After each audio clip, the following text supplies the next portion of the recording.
Now, how about them damn Celtics? And we are back. Another episode of How About Them Celtics. Sam and I are here recording Wednesday, March 12th before Celtics Thunder. Going to talk about Celtics Thunder because we're recording this in the afternoon before the game. We're ready to rock. Excited for that game. Excited to talk to you guys about that game. How are you doing, Sam? Doing good. Very excited to make the trip to the Garden tonight. This is one of the bigger games of the season. It's tough to say that after Saturday's game, which we'll talk about later in the show. But does have a big game feel. No J-Dub for OKC, which kind of takes some of the zing out of it, but also might not be Porzingis. Emphasis on zing. But nonetheless, exciting show. Stick around for all of it. We're going to talk about the game. We'll check the standings. We'll go around the league with some news updates, and we'll, of course, do the rat list. Make sure you like, subscribe, hit the bell. We're here every single day with new stuff. Full pods like these drop Tuesday, Thursday, Sunday. Game recaps with morning after each game. And other videos are on the channel in between to keep you up to date with all things Celtics. But let's get into it. Indeed. Before we talk about Celtics Thunder, I need to tell Sam this because I texted him and I told him I wanted his reaction to the show. So I'll do it now. So I got a coffee before I came here. Got it from Twin Donut. Twin Donut, by the way, which is closing at the end of March. I'm very sad. It's like my local go-to place, and they're just like, it's just a local place that's shutting down. It happens. But I went there today, got my sandwich. I usually get like a large iced coffee and my turkey, egg, and cheese. And I hadn't eaten yet today, and I was very thirsty, and it was a nice day out. Like it's starting to get like nice, get a coffee, nice weather. And so I saw that extra large. I was like, you know what? I'll get an extra large. They're going out of business. Might as well support. I texted Sam. I go, this is the biggest coffee I've ever been served. This is the coffee, and I don't think you're going to contextualize how big it is. This is a can of Brisk in front of, like, my hand doesn't fit around this coffee even halfway. It doesn't translate to the camera. How what's as big as your head? The circumference of this coffee. This is unbelievable. For the audio listeners, I don't even know how many ounces this would be. This is an unbelievably large. Do you have the Celtics mug? Like, can you transfer the coffee into the Celtics mug to see if it fills it? The one they gave us? Oh, we'd fill it 100%. Really? Yes, that's no joke. That mug. It might overflow it. Wow. Two hands. I can't truly grasp it on the camera. It is like kind of an illusion. And I also get when I get coffee, I don't have one of the cups with me, but I do get the biggest one, and it's so big that it doesn't fit in my cup holder. Mm-hmm. So it may be a similar size, but I don't know if it's as big as my head. I don't know if it's that big. So I just looked up this lid, and it says it is suitable for 32 ounce, 44 ounce, and 60 ounces. The lid. So this is 32 ounce coffee. Context, my mug that I have, the Stitch mug, is 12 ounce. Yeah. So this is I get 3X. 32. No, that's what I get. It's crazy. It's wild. Regardless, we spent 3 minutes talking about coffee. No longer Go support Twin Donuts. Let's throw it over to Celtics Thunder. All right, Sam and I are here after Celtics Thunder 118-112 loss for the Celtics, snapping a 5-game winning streak for them. 7-game homestand ends 5-2. Lost in the first game against Cavs. Lost in the second game, or last game, I should say, against the Thunder. No coincidence. The two best teams in the NBA outside of Boston. Both were very close games. This one, very close game as well. Thunder led for most of it. Celtics kept it close, led a little bit heading into halftime, kept it close. Were tied at one point in the fourth quarter as well. Ended up losing by 6. A lot to digest with this one. No KP, no Jaylen Williams, so you had important pieces on both sides out, but it was an even matchup, and the Thunder just got the best one. Yeah, I've seen better games. Celtics, I think that OKC didn't have a guy. They didn't have a seal for them to attack on offense, and it left them a little bit confused. Not to say that they didn't create good looks, and we'll talk about this, but it was just a little awkward. Some of it felt a little fast, and they really weren't able to get reliable buckets when they needed them, which is ultimately where they lost this game. I think their defense, though at times it was kind of frustrating where it felt like OKC was getting whatever they wanted, their defense was on par, I would say. It wasn't like you were watching it and being like, damn, man, they can't defend for shit. They left some guys open for three in the fourth quarter. I think they got away with a few blown coverages too. But overall, they just weren't really good enough as a team, which was the sentiment delivered from everybody that spoke post-game. Agree.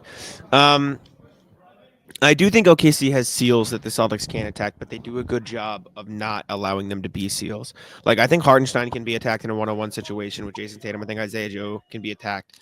But instead of allowing them to be in these one-on-one matchups like the Cavs do with Evan Mobley, the Cavs do with Darius Garland, other teams do with their players, they like hedge the screen and they blitz and then they rotate behind the ball. Like they do. This is the best rotating defensive team I've ever watched in person. Like it's unbelievable how well the Thunder rotate off the ball.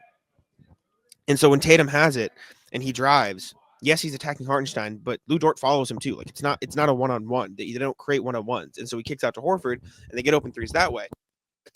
Yes, they took 63 threes. It was the most they've ever taken in a game in franchise history. I guarantee if we go back and watch those threes, 50 were wide open. Like genuinely wide open. Not open, not a little bit, not pretty good looks. Like butt naked, wide open. Al Horford was open on almost every three he took. Peyton Pritchard was open on almost every three he took. Drew Holiday was open on a bunch of them. Jaylen Brown got some good looks. Peyton Pritchard got looks. Like they all got good looks from three. It's just they didn't fall at the rate they needed them to. Did they do a good enough job getting inside? No, but like that's what the Thunder do. That's their whole point. Their whole point is they're going to pack the paint. They're going to send help. They're not going to let you get good looks inside. And so if you're the Celtics and you have elite three-point shooters up and down the roster, I literally just did a whole video on how Sam Hauser, Al Horford, Porzingis when he's healthy, Derek White, Pritchard, and Drew Holiday averaged 20-point something wide open threes per game. Defenders 6+ feet away. And they all shoot 40+% on those shots, by the way. They didn't tonight. Pritchard and Drew Holiday combined to shoot Pritchard, Drew Holiday, and Jaylen combined to shoot, what is it? 3 of 21 from 3. Like as frustrating as it is to digest, like that's a problem. It's not the threes themselves, in my opinion. It's that. And as far as the defense, like I think the defense was good. And everyone's going to talk about the free throws in this game. So we can just go right there. The Thunder took 35 free throws. And I do think it's important to talk about the free throws, but not in the way that people are discussing them. The Thunder, like I have some news for people. The Thunder are not this like free throw merchant team. They averaged the fourth. Shai a little bit. They averaged Shai maybe, but they averaged the fourth fewest free throws as a team in the NBA. The fourth fewest.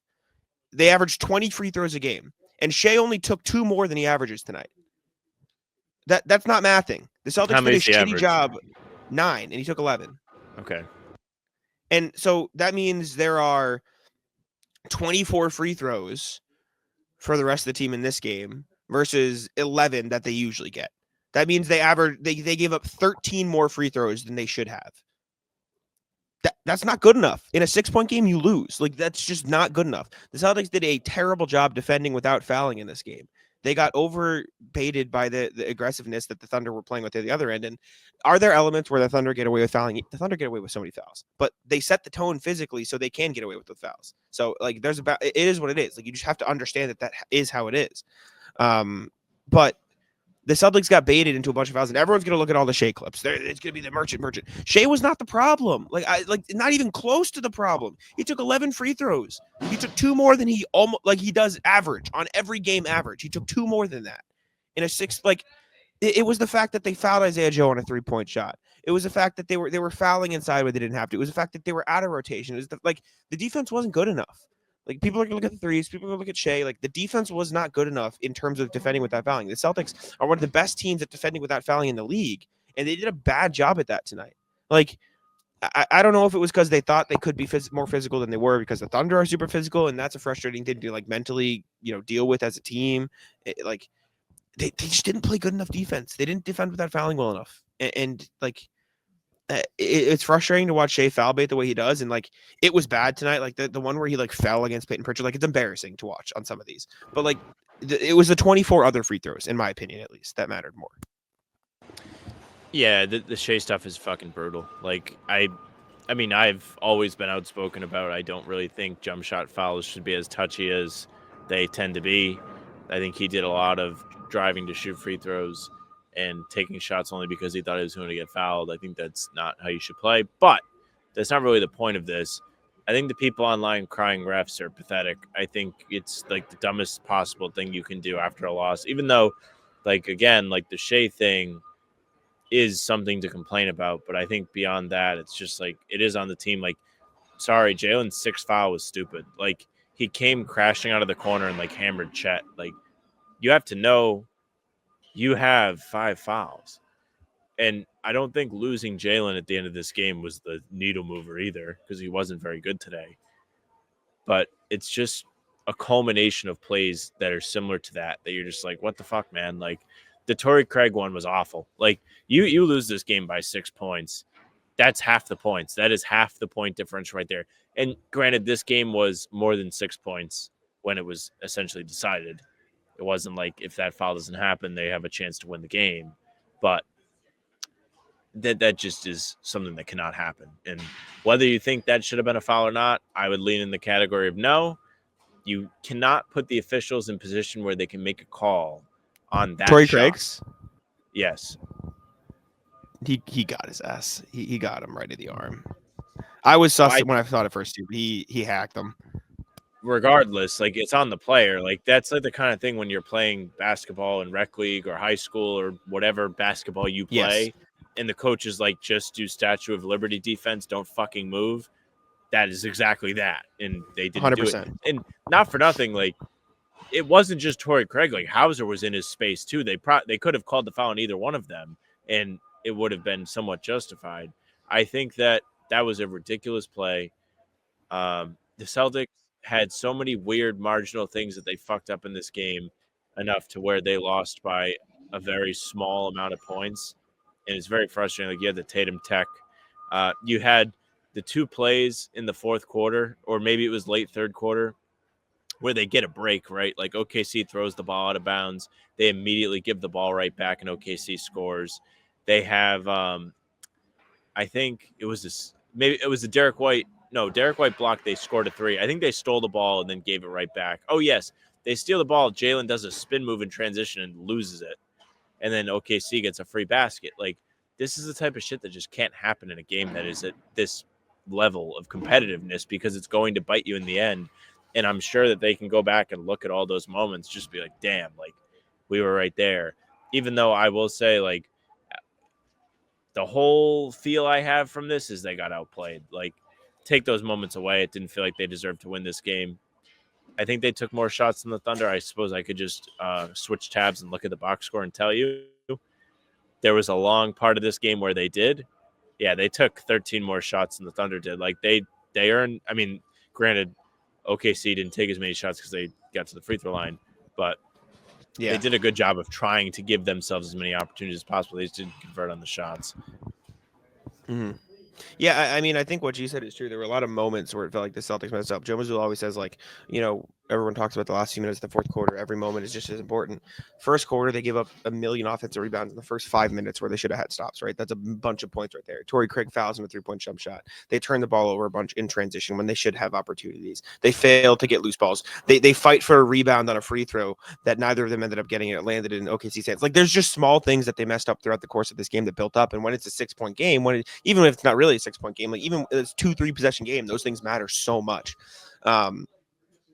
And I do think part of this was they didn't hit their wide open shots. Like, it sucks, and everyone's going to look at how many they took. But listen, man, like, you take them. If they're wide open shots, you take the shots. That just is how it is. And also, Jaylen Brown had one of the worst games I've ever seen him play in this one. Like it was awful. And so when you're getting nothing from your second best player, Jaylen Brown had 10 points on 5 of 15 shooting, 2 turnovers, only 2 assists. Like, it's not even like he contributed there. It's going to be hard to win, man. Like, he just wasn't effective. He wasn't at the level he needed to do, and he owned up to it in the press conference. But, like, it's going to be hard to win when you have him playing like that, Drew Holiday shooting 1 of 7 from 3, and Pritchard shooting 2 of 9 from 3. Like, that doesn't happen every night. Pritchard 2 of 9 from 3. Like, it's rare you get a game where he doesn't shoot that well from 3, and it's just hard. It's hard to win a game like that when those players and certain guys like that don't play to the level they're used to. And the other team is doing a great job of getting to the free throw line and winning the margin. The margins in that way. Jalen's press conference was hilarious. So for those that didn't see it or weren't there, Jaylen walks in wearing a 741 jacket that is like the closest thing I've ever seen in real life to the George Costanza Gore-Tex jacket. If you don't know, go look it up. Massive jacket. Anyways, Jaylen goes up and he's very accountable. Cannot dispute that. Very accountable. But he keeps saying how he shot 0 free throws. It is like it's not the ref's fault, but he says it like 10 times. He's clearly so aggravated with the way things went in that direction. Like, it happens. Like, you're gonna have games where you're pissed off and you get rattled, and he clearly wasn't himself in this game. We've reached a point with Jaylen where I hate to say I'm not convinced an open three is a good shot. Like, they don't go in. He has not shot threes well this season. He's around 31%. He has to be better at that. If he's not, that's something you could really see get exploited in the playoff series. When you're competing against some of the better teams and they're able to find even something like that that can make you score on 5 less possessions a game, it's going to hurt. I don't blame him for taking those shots. They are good shots in the grand scheme of things, but in the context of what we've seen from him lately, it's just not the case. You do really hope that he's more effective going forward, though. It's just not the kind of game you need to see from Jaylen in a big spot, especially when, he had been so engaged in that Lakers game, and the Thunder without Jalen Williams could have been better in this one. Yeah, could have been better. Understatement. He just didn't have it, man. He was not good, not effective. Listen, I think there's like law of averages in multiple places here, right? I think the Thunder aren't going to average 35 free throws in a playoff series, and the Celtics can limit how many times they foul them. They can be better. They need to be better on defense. I think the Celtics won't average 63s per game in a playoff series if we're like comparing this to what could happen in the finals. You have to hope not. Probably not, but like, listen, I said at the top, and I believe in it. I don't think they took many bad threes, and we're not gonna sit here and watch all 60 fucking three of them. But like, no, I don't think they took bad want ones. to do that. I don't disagree with you. I just fear that essentially what OKC did, what it felt like in this game, was like the Memphis Drew Holiday defense, but they just kind of picked whoever it was that possession and did it. Like, they just said everybody but Tatum and Brown and beat them. Yeah, but you have to like trust your guys to hit a normal number of those shots is the problem. Like, you can't just not trust them because then it ruins everything else. And it's not like there's like, oh, just drive instead. They're literally actively preventing you from doing that. So you cannot. You just have to play what you get. It is hard. Like, this is taking nothing away from Thunder. They're an amazing team for a reason. They like legitimately are, I think, the second, the best team possible to beat the Celtics in a playoff series. I think if these two teams play in a playoff series, it would probably go 7, and the Thunder could damn well win, right? I think they're an incredible team. They play a level of defense with such physicality that they get away with. They foul every possession, like genuinely every possession. And this is not a complaint. This is not something that everyone should be like, yeah, this is bull. Like, it is what it is. They set the tone physically. They hand check every possession. They get in your space. They grab your shit, and they foul you every fucking possession. So in counter to that, you need to continue to take the open shots that you get, because there's no point in driving if they're just going to foul and get the benefit of the doubt because of physicality anyway. So you need to take the open shots, or you need to be even more physical and hope the ref. Like, I think it's more like the people are like, oh, you just have to hope the shots go in, or you just have to hope the refs give you the call. Like, I would rather take the wide open shots you get than hope the refs gives you the benefit of doubt and give you a foul call. Jason Tatum and Jaylen Brown took a combined 38 shots tonight and got 5 free throws. Like, including 10, 20 shots in the paint, 20 shots inside the arc, I should say. There comes a point where you have to live with the open shots and live with the offense you're generating. Just like you should live on PrizePicks, which is the best place to get real money sports action. If you're like us, you'll die on PrizePicks. PrizePicks has not been kind to us this season, I do admit. However, that doesn't mean you shouldn't get in on the action. It's the best place to play fantasy sports action this NBA season. Again, Tatum, Brown, SJ, not kind to us in the PrizePicks today, but you just pick more or less. It's that easy on 2 or more players for a shot to win up to 1,000x your catch. It's the best way to get action in more than 30 states, California, Texas, Georgia, Florida, even right here in Massachusetts. Offers weekly promotions like Taco Tuesday, discounts, select player projections up to 25% to provide even more value for your lineups. Sam and I are, I think, 0-8-2 on the season, which means we have pushed twice and lost all 8 of our other prize picks. So maybe don't listen to us. You know what? When we do prize picks, maybe take the exact opposite of what we're doing and you'll have a better chance at getting what you want. But download the app today and use code CLNS to get $50 instantly after you play your first $5 lineup. Again, download the app today and use code CLNS to get $50 instantly. Sorry, after you play your first $5 lineup. Prize picks, run your game. But back to what I was saying, man. Like I asked Jason and Jaylen about it in the post game.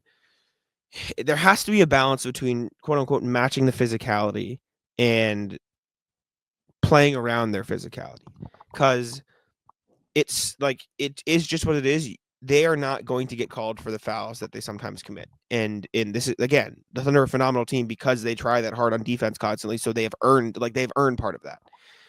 So the question is, do you like try to match the physicality and build up that reputation so you also don't get called on those, or you maybe do get some of those foul calls, or do you take the open shots on offense, trust that, and then just be more disciplined on defense? Like they weren't disciplined enough on defense. They weren't. 35 free throws is not the refs giving them a bunch of free throws. Like there gets to a point that's like saying, like, at a certain point, it just becomes you fucked it up. Like you can only cry refs to a certain extent, man. 35 free throws they didn't get gifted 35 free throws. The non-SGA Thunder didn't get gifted 24 free throws. You did not play well enough. 3 of those are on a 3-point foul that was awful. A couple of them were you giving up offensive rebounds and then fouling because you were mismatching the post. A couple of them were you being out of rotation, so you had to panic. Like, and then a bunch of them were not even like shooting fouls. You just got in the bonus so early in the fourth quarter that any semblance of physicality, they knew the game they could play to get you. Like, they played you. Like, they outplayed you with their physicality and they used it to get to the line. This was not the ref show. This was they strategically used their physicality to bait the Celtics into fouls that they don't usually commit. And the Celtics just need to be more disciplined. This was not they took too many threes. This was not their offense sucks. So like Joe Mazzulla's taking over. This is bullshit. This was not a SGA ref merchant. The Celtics weren't disciplined enough on defense. That should be the story of this game, not all these other things that is going to be concocted on Twitter. I mean, I don't disagree. I think their defense really let them down in the fourth quarter in particular. I mean, so did their offense. They couldn't score the ball. Like, this is why I think everybody was so frustrated with this game. You get to the fourth quarter, the Celtics did a fuck ton at the end of the third to get themselves back into this game. They're down 12 points. Like, they battle all the way back, 18-6 to finish things off. Like, they look like they figured something out.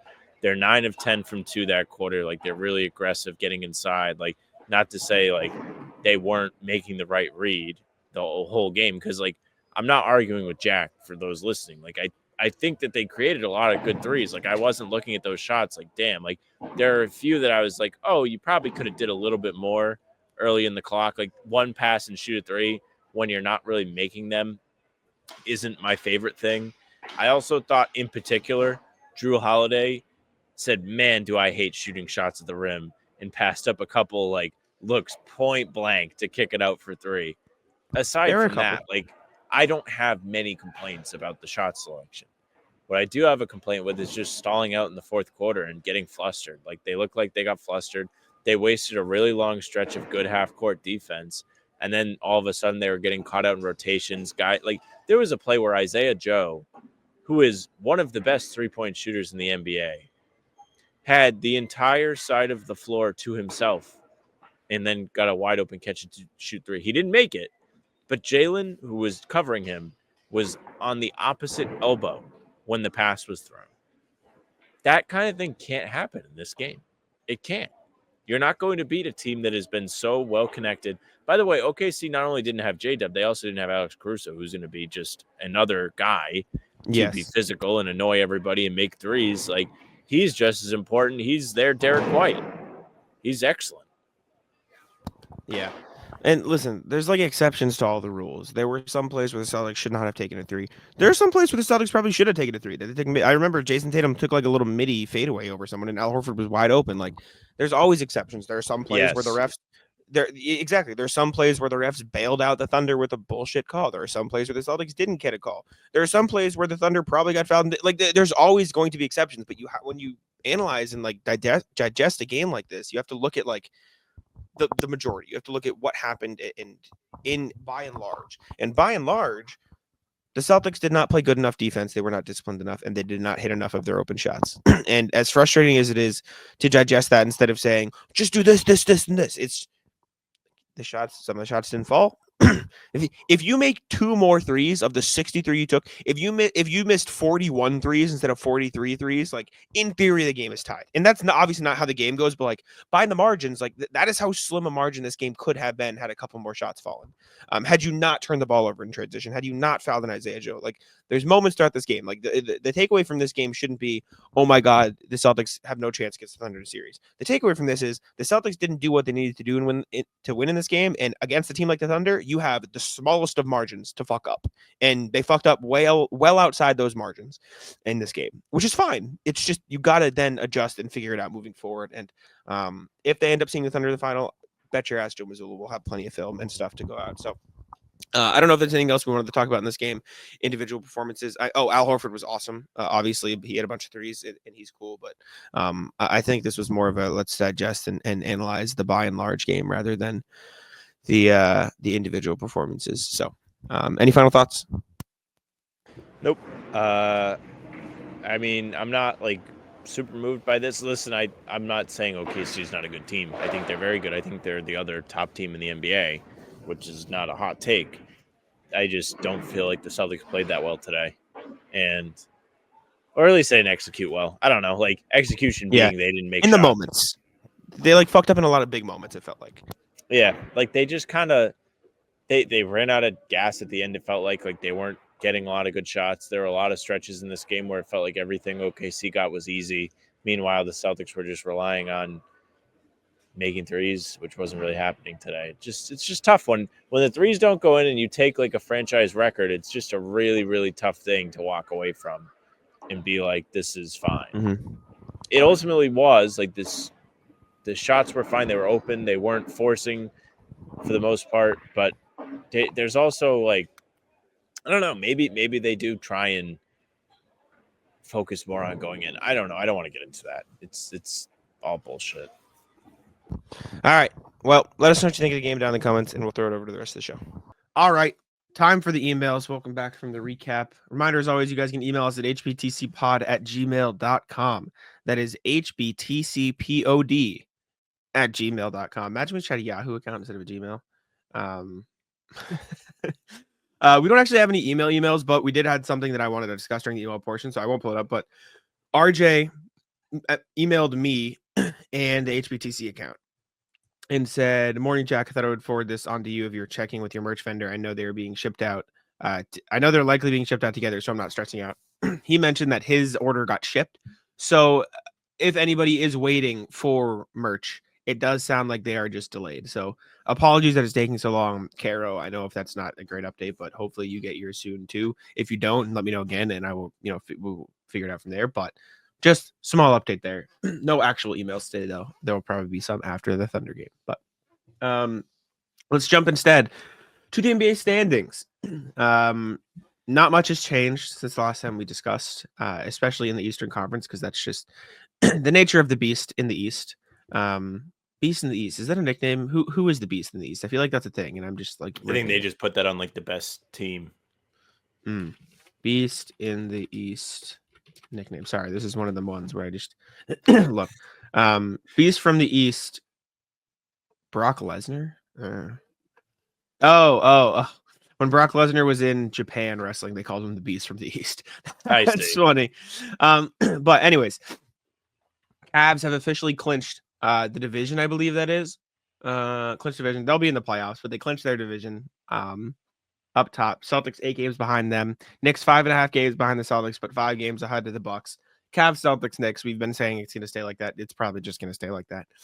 Bucks, Pacers, Pistons, rounding out the playoff picture right now. All 3 teams are tied at 18.5 games back, so anything can happen there. Although the Pistons have played 2 more games than the other 2 teams. Yes. So something to consider. Play-in right now is Hawks, Magic, Heat, Bulls. Bulls are now 4.5 games ahead of the Sixers. Sixers, Raptors, Nets, Hornets, Wizards. It's looking like the top 6 is going to stay the same. The top, the 7 through 10 is going to stay the same. It just might move around internally. I guess we're like approaching the time of year where we're really going to have to pay attention to who is in the play-in, where we want them to land, who we're going to be rooting for in the playing games and all that, because it's only like a month out from the final game of the season.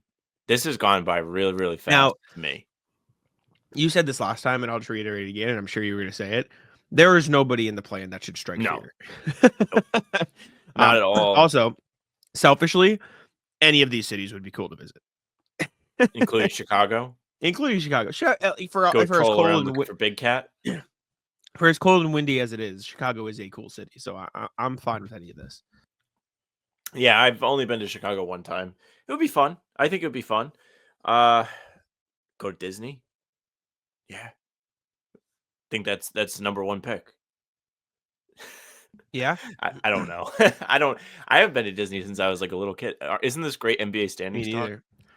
Well, there's not much to talk about. It's kind of like the same as it is. We can talk about the West. The West might be more interesting, shall we? Well, watch out for the Pistons, because they are now tied for that 4th seed.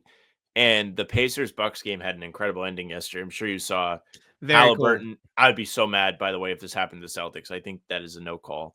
But Halliburton makes this running 3 in the corner when the Pacers are down 3 to tie, and then they call a foul. So he gets a 4-point play to win the game. Do you have his hand on him while he's shooting? I didn't see the play enough. It looked like Halliburton was just kind of running out of control, and it also kind of looked like he stuck his leg out, his trail leg. And Giannis was there. Like, Giannis probably high-fived him. There probably was enough contact where you would like look at the replay and not be able to overturn it, because the rules are the rules. But subjectively, the last play of the game, I don't really think this is a foul. Mm-hmm. Yes, my problem is, and I agree, usually it is like, leave it. Don't put your off arm on him. Like, he just has his off arm on his leg. Like, just don't do that. Just like, it's so simple. They won't call it if you don't do that. Like, what? It's right here. And I hopefully we can see a closer up replay, but it's right here. Yeah, he's got his left hip. arm is like on his hip. Like, just don't do that. Like, what's the point? By the way, if that shot goes in against the Celtics, I'm so mad. It almost did. He just it's actually, watching it from this angle, it's less the hand on the hip and it is more the movement at the last second of the shot, in my opinion. And I don't know actually what it is, like there when he steps in that extra little bit. Say landing space foul. Sure. Exactly. You know what I'm saying? Like it is less the hand on the hip, and I'm not saying it should be a foul. I think it's pretty minor, but like this where you're guarding straight up versus like right here where he like steps into his body. Yeah, bro. He is full foot behind the 3-point line in the only possible place Halliburton has to go. You know what I'm saying? Like, well, there's also part of this that like a lot of these NBA guys are taught now to close out to the side so they avoid the landing space foul. And this is a very rare occurrence where the shooter is like full sprint towards the baseline. So his momentum carries him fully into Giannis, almost as if this is a layup. Like the same but I don't think Halliburton was like doing that to try to go to the foul. No, I don't think so either. This is like an odd situation. But I think like at that part of the game, it's just like you let him fucking play, or you wait to see if it goes in, like that kind of thing. It's just tough. It's just tough. You can't wait to see if it goes in. I complain too much about that, and every day to like say that should be allowed. You just can't step like you step behind the 3-point line into where he was like jumping. Like it's tough, but it is a foul. Did you see that that's the same play that they ran against Celtics? I assume. Was it the one like where Neesmith missed it? Yeah, it's the same exact play. Like they ran that was terrifying. They ran their wide receiver routes. Let me see. Pacers, Bucks, Celtics. Someone posted it. I don't know if I'm gonna be able to find it. It's a good play. Yeah. Very good play. I don't think I'm gonna be able to find it. Regardless, though. Very cool. Looking at the Western Conference standings, we'll switch over to the other conference now. Thunder still up top. They're gonna be there.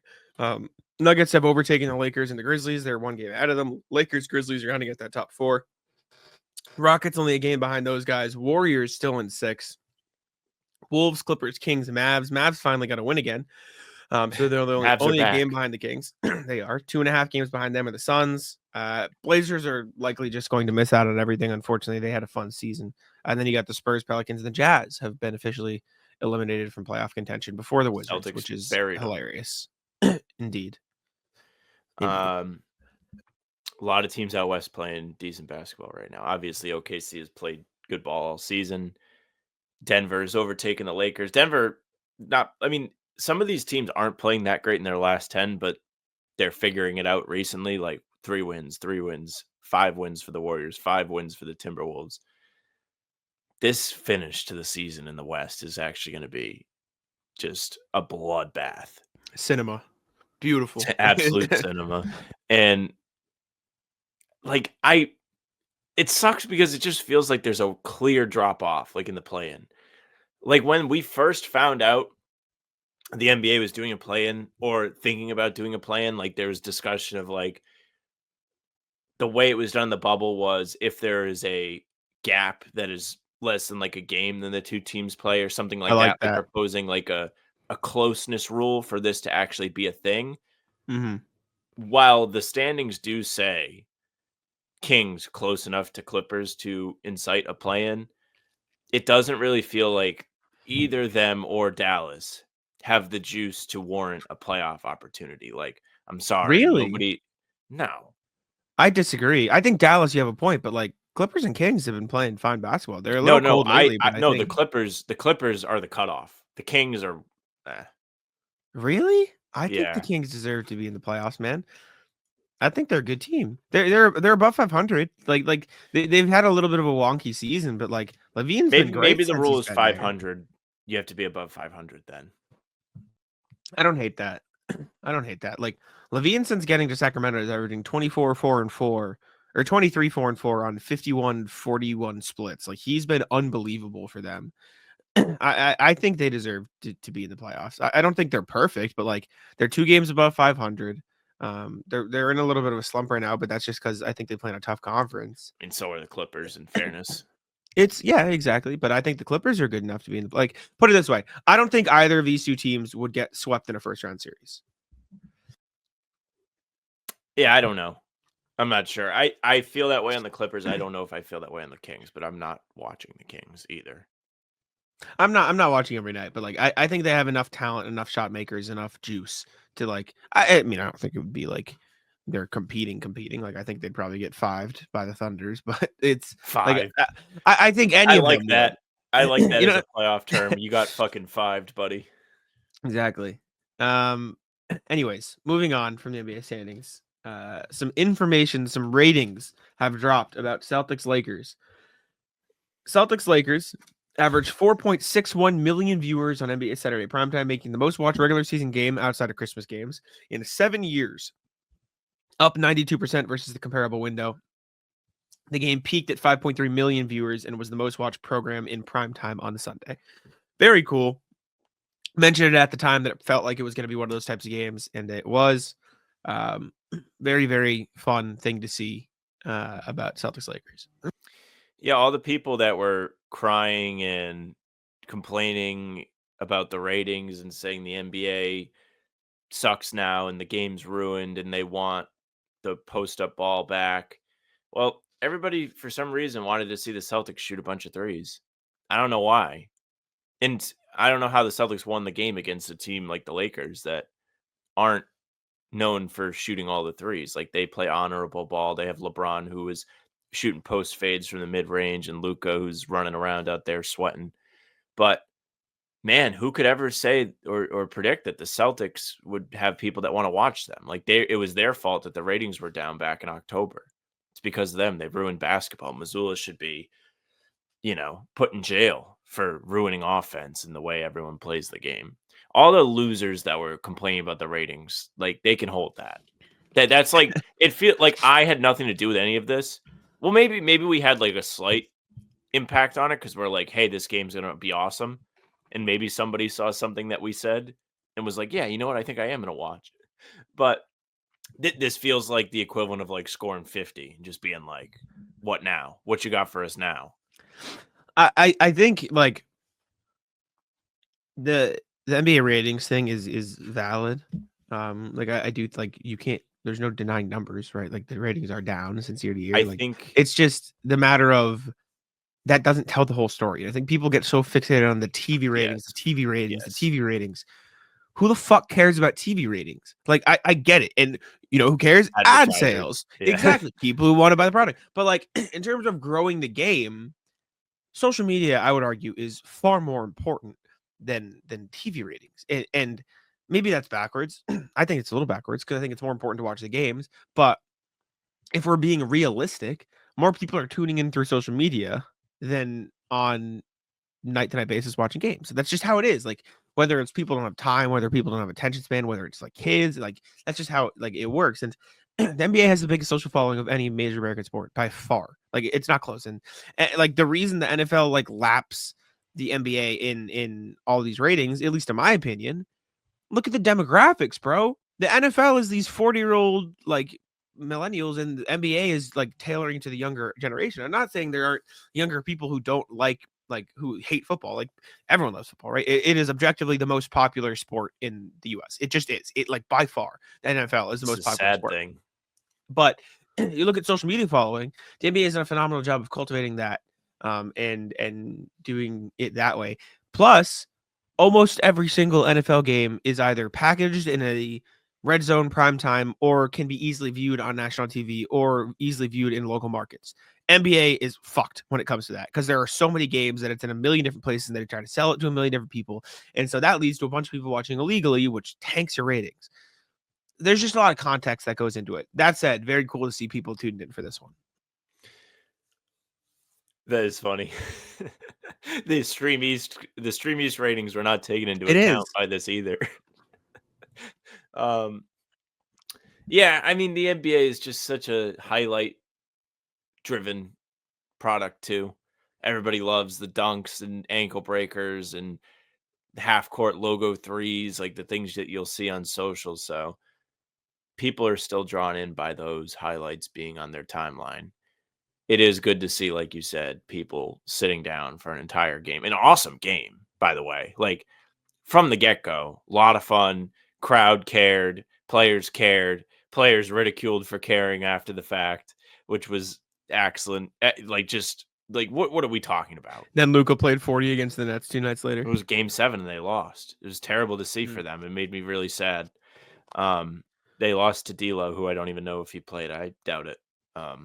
Probably he plays for them. It feels like the sort of time of year where like all the guys that are the good guy, like the big names on these teams sit. Let me like see. Laurie didn't play on Monday. Like, I'm sure Laurie's really dealing with whatever he's got where he's not playing in basketball games. D'Lo did play. He started. He was bad, but wow. He was 2-9 with 8 points. Who did they get? Nobody on the Nets scored 20. Good team win. Good team ball. That's what we like to see. That's what all the people that are upset about the ratings, they want to see more passing. Guess who they got beat by, Sam? So Cam Johnson and Claxton had 18 and 12, but Keon Johnson had 18, Tyrese Martin had 14, and Noah Clowney had 19. Tyrese Martin, former Rhode Island Ram. Bet your ass. All right, last NBA thing before the rat list here is Shaquille O'Neal went on a Pistons tour, and it was one of the most embarrassing things I've ever seen. So first, he went on a podcast and said, I'm not impressed with the Pistons. Yeah, his podcast. Said, I'm not impressed with the Pistons. Whatever, they stink. Then he went on TNT and said, good for the Pistons. I'm glad they've done so well. Then he congratulated Chauncey Billups for leading them. And then Candace Parker had to correct him. And then he goes, yeah, I guess I don't really watch them.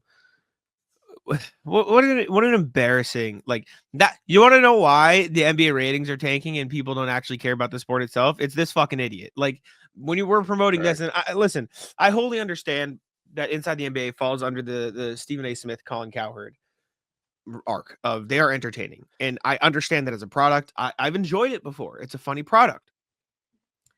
Then don't, but why use it for that? Why shit on people and like at least know the game? At least, bro, knowing the coach of an NBA team is the bare fucking minimum. Like talk about the bare minimum. Holy shit. Like that's embarrassing. That's so bad.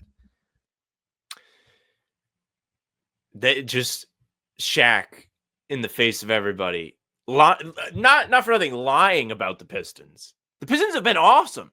They're such a fun team to watch. They're always playing in these close games.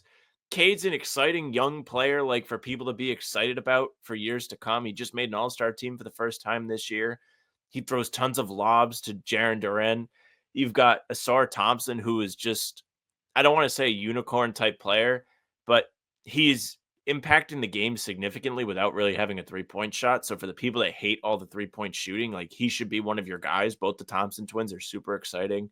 They play defense. They're athletic freaks. The Pistons got a ton of great vets this year.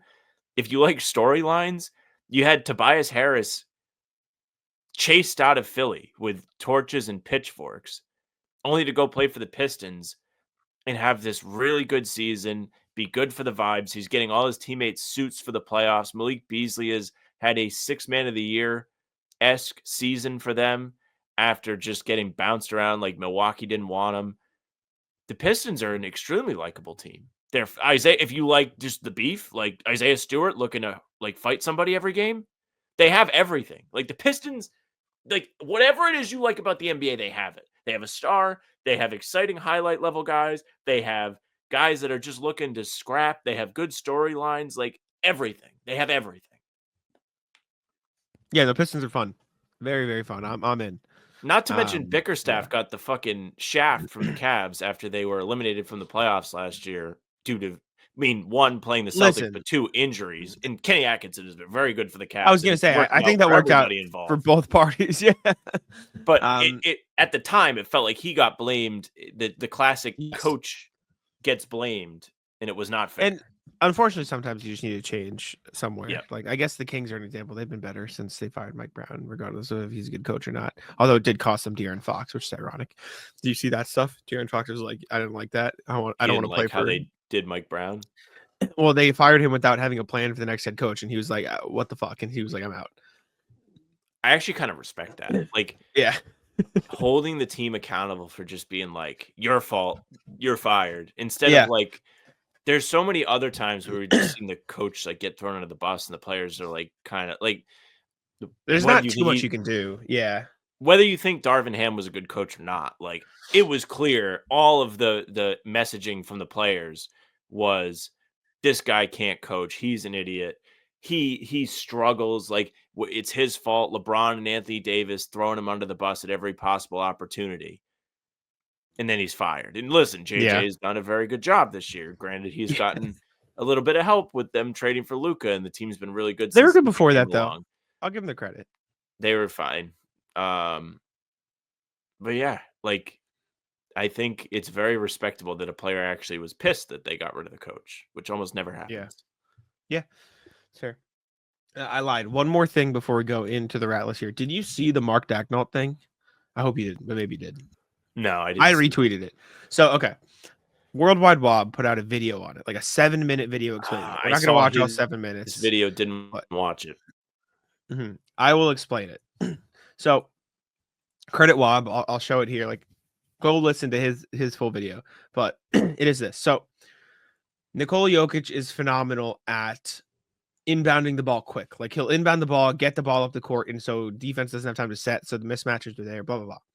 So, because Nikola Jokic kept doing that, and the refs kept handing the ball to Nikola Jokic, so he could do that. They kept like giving it to him quick enough where they did the Al. Nikola Jokic is the king of Al Horford. Give me the ball, give me the ball, give me the ball, and they always give him the ball.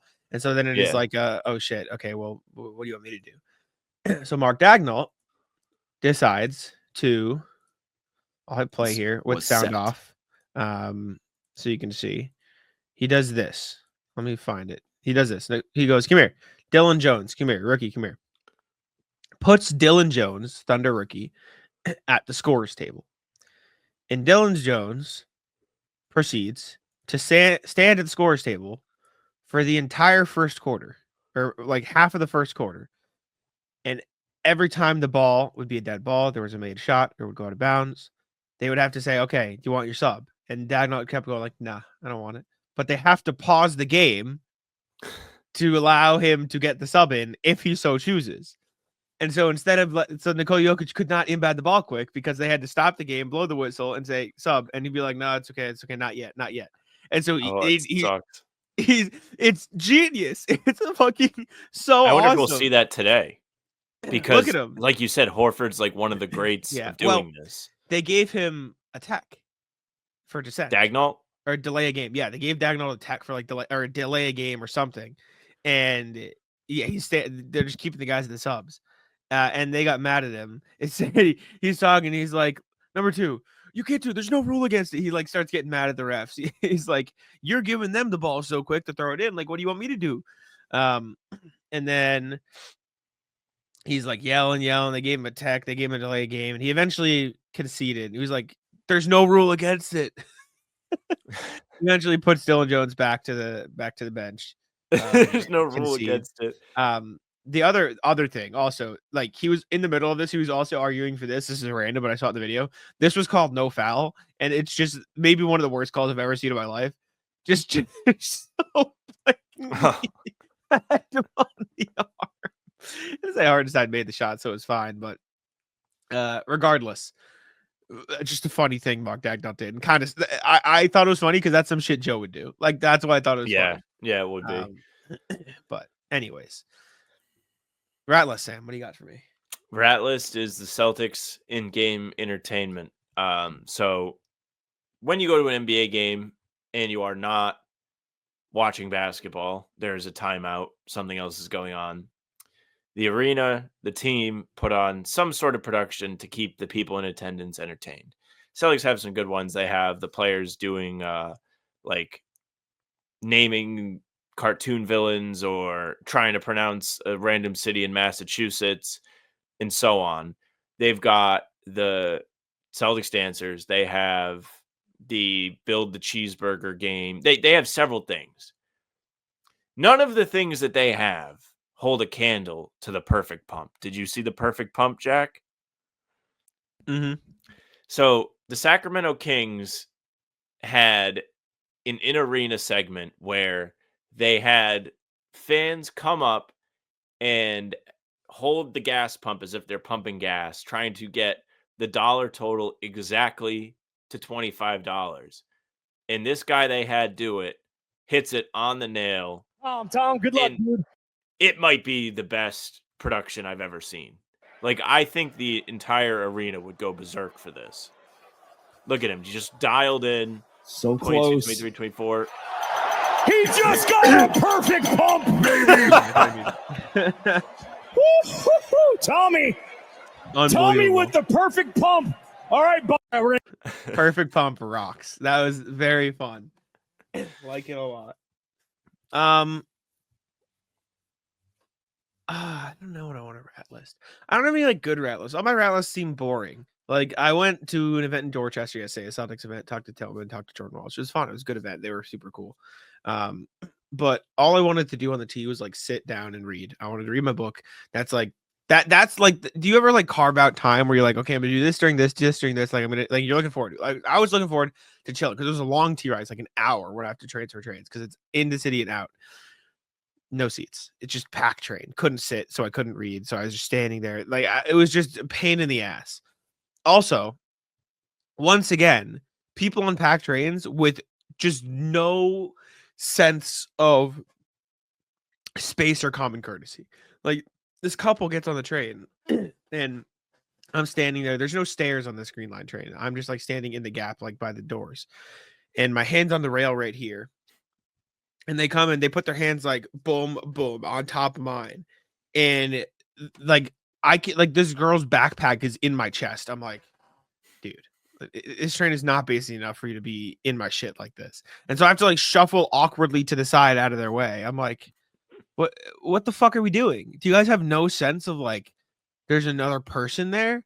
And then this other guy, you know, those little seats in the train, they're like the handicap seating that is like, they have their own little pocket, like like, yes, sitting and they there, have the chairs that can fold down. Yeah. But this person's like kicking their feet out, like underneath the little glass pane where there's a little gap, and just bumping into my feet. I'm like, dude, you literally have a confined space to yourself. Get the fuck out of my space. It just, I hate that people don't understand how that shit works. And then also, okay, now I'm thinking of plenty. And I'm walking to Dorchester, and I'm stuck in the awkward, this guy is far enough ahead of me where I can't really pass him, but he's, you know, close enough to me where I can't walk my speed. So I just have to walk awkwardly at a slow pace down the entire length of the sidewalk because I guess there were a little frustrations. Rat list is my neck. So those of you that are loyal listeners of the show will remember a few months back where I hurt my neck, where I was like just doing regular gym stuff, like wasn't straining, wasn't tense, nothing, and just randomly felt a pop. Terrifying. So, anyways, Tuesday, I wake up, I go in. My job has a gym at the place, so I go a little early, and I'm in there. Literally first exercise of the day, and I feel I wouldn't call it a pop. I would say a twinge.